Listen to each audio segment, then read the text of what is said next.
In this video, what I'd like to talk to you about is surface area versus volume. And I have a lot of students that ask me, well, what's the difference between the two? So the way that I would describe surface area is surface area, if you had a cardboard box, surface area is like the cardboard.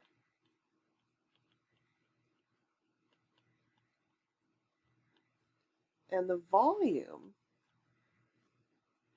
is going to be all the air plus the cardboard of the box. Now, some people this makes sense to, and some people it doesn't. But if you think about this box, if I were to take it and flatten it so that now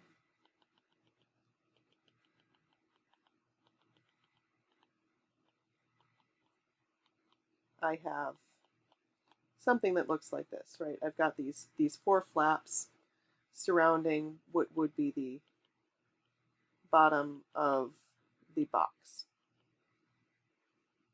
Oh, I guess there'd be one more for the lid. That is what would be our surface area. But if we think about all the stuff that this box could hold, so if I were to do this, how many packing peanuts would explode out of my box? That's a little bit more representative of the volume of the box. The volume is how much stuff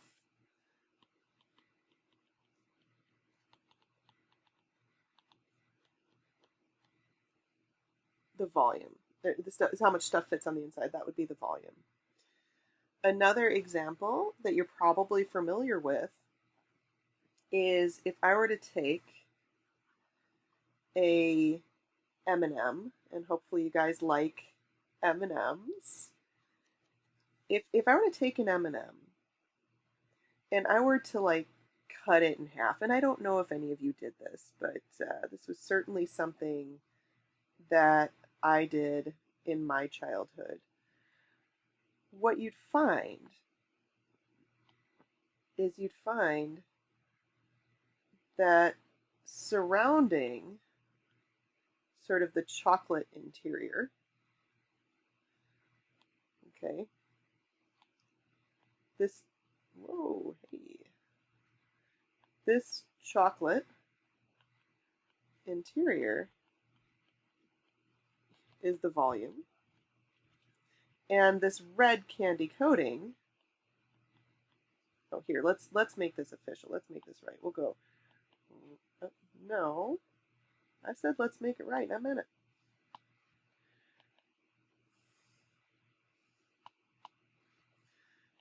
This red candy coating equals the surface area. So now let's take this concept and we're going to apply it to biology. So if we are thinking of an animal, and that animal, I'm just going to make it a circle because I'm a really pretty terrible artist. We need to get a molecule of oxygen into the heart of that animal. Well, if that animal is a big spherical animal, this is a very long distance for that molecule to move. However, if instead of a spherical animal, I have a very thin, flat animal,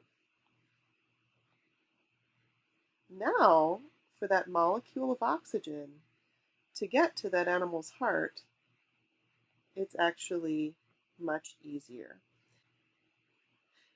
And this has to do with the volume that the molecule has to cross, the distance to the center.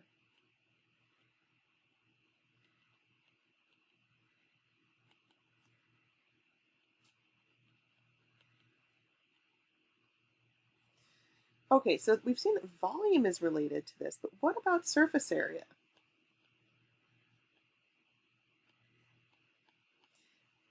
That one is much easier if we think of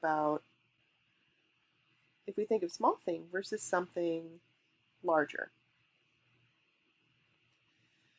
Now you'd agree with me that this guy is smaller than this guy.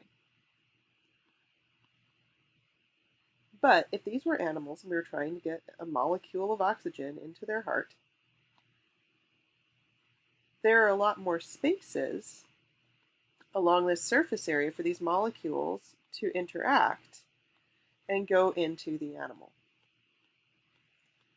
Meaning, I can fit, and I'm not going to count all of these because there are a lot, but I can fit more molecules in contact with the membrane that I need to cross than I can in the case of the small animal. And this is where surface area is also important.